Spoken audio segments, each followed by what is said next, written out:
لائے ہیں طوفان سے کشتی نکال کے، اس ملک کو رکھنا میرے بچوں سنبھال کے، برسوں کے بعد پھر اڑے پرچم ہلال کے، اس ملک کو رکھنا میرے بچوں سنبھال کے، ہم لائے ہیں طوفان سے کشتی نکال کے، اس ملک کو رکھنا میرے بچوں سنبھال کے۔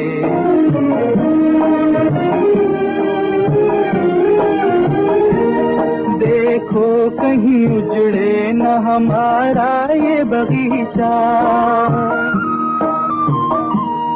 دیکھو کہیں اجڑے نہ ہمارا یہ باغیچہ، اس کو لہو سے اپنے شہیدوں نے ہے سینچا، اس کو بچانا جان مصیبت میں ڈال کے، اس ملک کو رکھنا میرے بچوں سنبھال کے، ہم لائے ہیں طوفان سے کشتی نکال کے، اس ملک کو رکھنا میرے بچوں سنبھال کے۔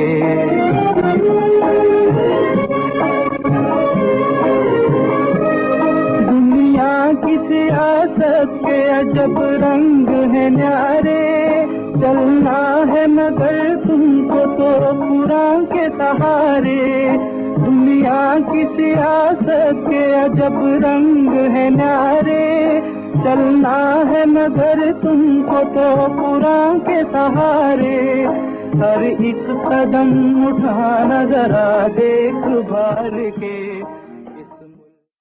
ہمیں جو دکھ دیا گیا ہے اس کا مثال تاریخ میں نہیں ملتا، مگر ہمیں پاکستان کو قائم رکھنے کے لیے ابھی اور قربانی کرنا ہوگی۔ مسلمان مصیبت میں گھبرایا نہیں کرتا،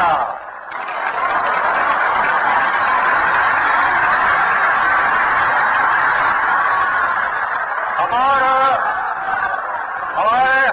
حوصلے بلند ہیں۔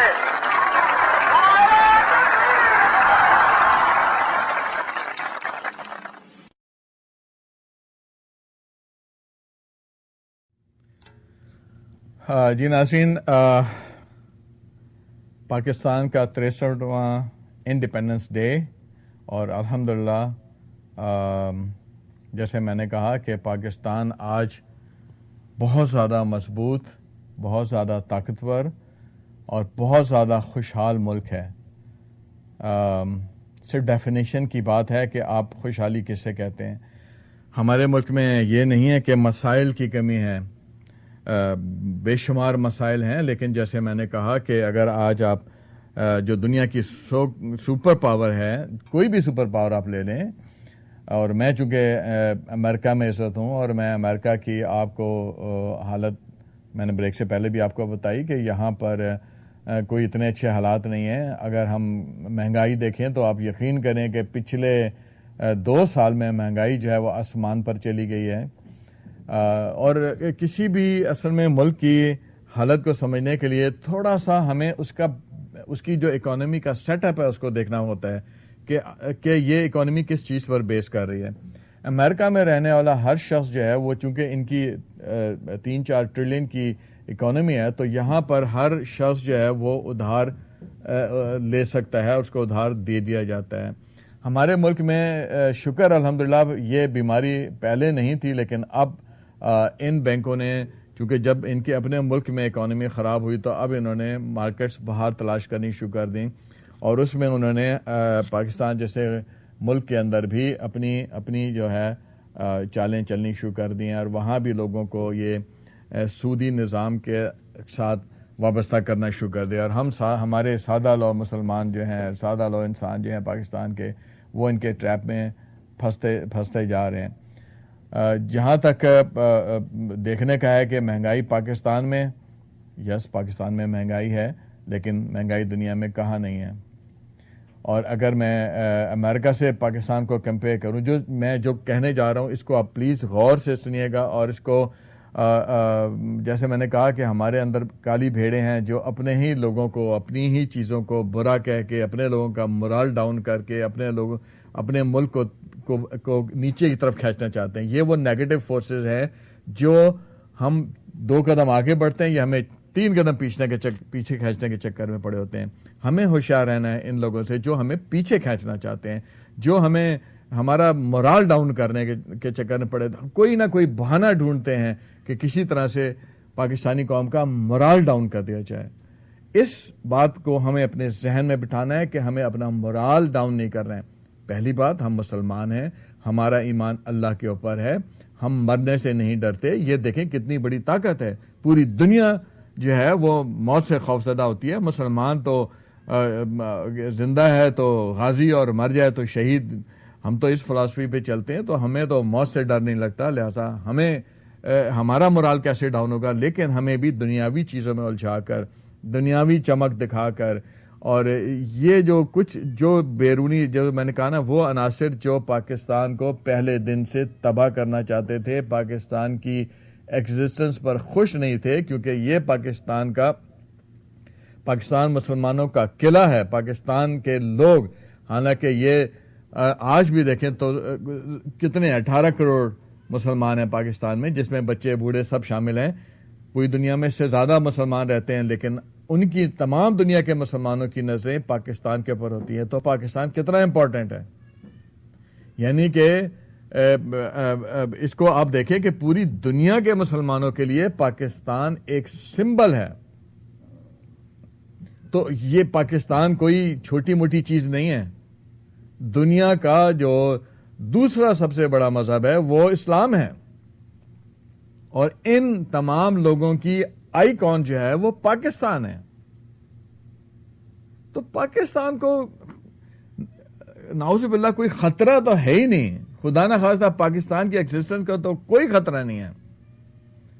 ہاں، اگر ہم اپنا morale ڈاؤن کرتے جائیں، اپنے لوگوں کی ٹانگیں کھینچیں، اپنے لوگوں کو برا کہیں، اپنے بڑوں کو برا کہیں. کبھی آپ غور کریں، پچھلے ایک چند جو مہینوں میں آپ دیکھ لیں جتنے ایشو بنے، اس سے کس کو فائدہ ہو رہا ہے؟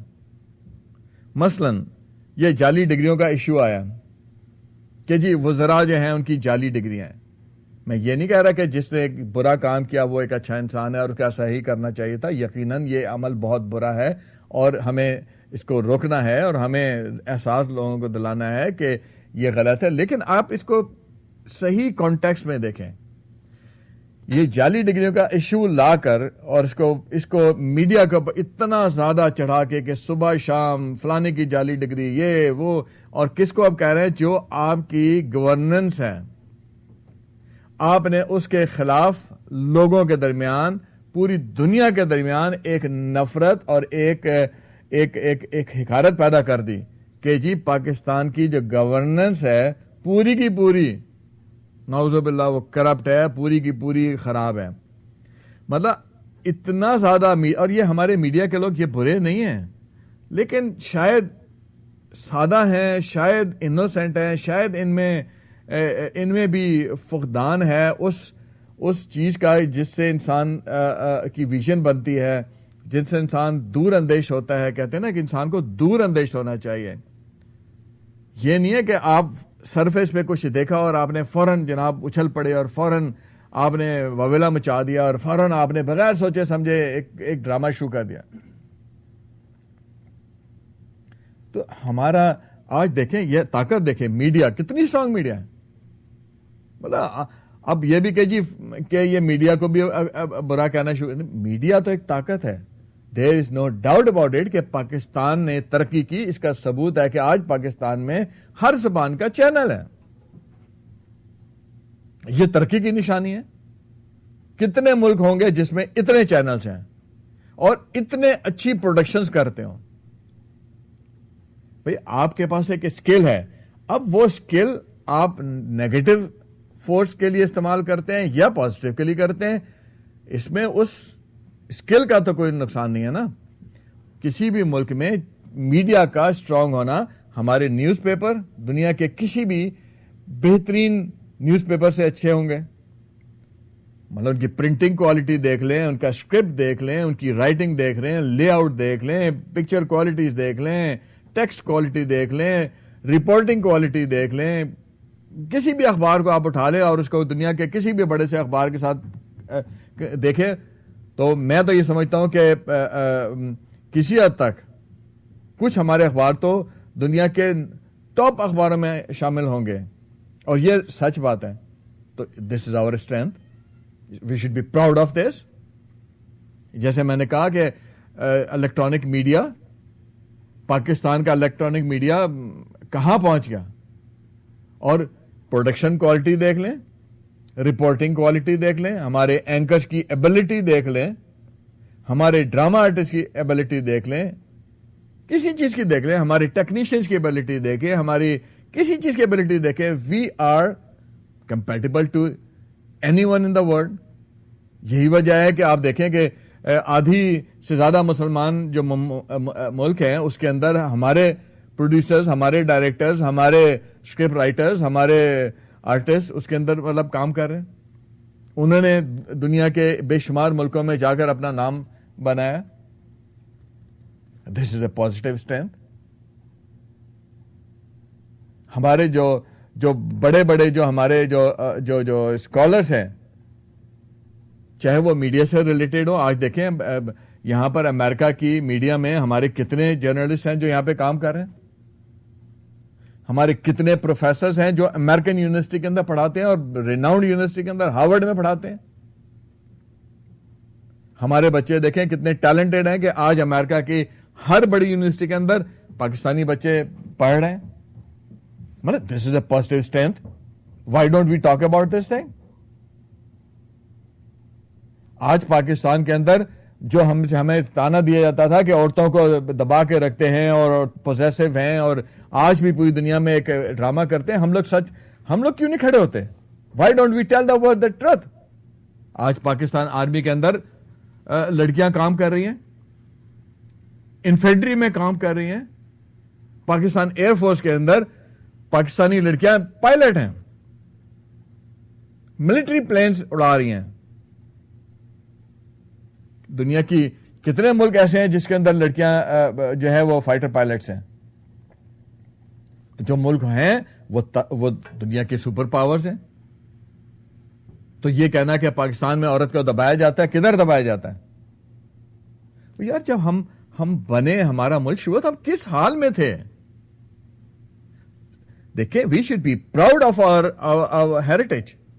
مثلا جو لوگ اپنی اوقات یا اپنی جو بیس ہے اس کو چھپاتے ہیں, میں بے شمار لوگوں کو جانتا ہوں, کمپلیکس ہمارے وہ لوگ جو اپنی اوریجن کو نہیں بتاتے ہیں, شرماتے ہیں, کمپلیکس میں رہتے ہیں. بھئی میرا باپ اگر درزی تھا اور میں آج اگر کسی مقام پر ہوں تو میرے باپ کا بھی یہ اس میں کمال ہے, یہ میرے باپ کا سارا کریڈٹ ہے کہ اس نے مجھے اتنا اچھا بنایا کہ آج میں یہاں پہنچ گیا. اس میں کیا بری بات ہے؟ دیکھیں, جو اچھی چیز ہے دنیا کی وہ کہیں بھی ہو اس کو سیکھنا چاہیے. امریکہ میں ایسا کوئی کمپلیکس نہیں ہوتا, سب لوگ کام کرتے ہیں اور سب لوگ ہر کام کرتے ہیں. زیادہ تر یہاں پر جو کارپوریٹ لیول پہ جو بڑے جو ملٹی نیشنل کمپنی کے جو بگ باسز ہیں, they start from grass root level. کیونکہ امریکہ میں اچھی بات جو ہے وہ یہ ہے کہ یہاں پر کام کرنے کو برا نہیں سمجھا جاتا. یہاں پر بچے 16-17 سال کی عمر سے چھوٹا موٹا جاب شروع کرتے ہیں اور پھر باقاعدہ 18 سال میں تو فل فلیش کام کرنا شروع کرتے ہیں. وہ ظاہر بات اس وقت ان کی کوالیفیکیشن کمپلیٹ نہیں ہوتی ہے, تو they start from grass root level. وہی بچے by the time they do graduation, by the time وہ دے ڈو ماسٹرز, وہ ان کمپنیوں کے باس ہوتے ہیں. میں بے شمار امریکہ میں لڑکیوں کو جانتا ہوں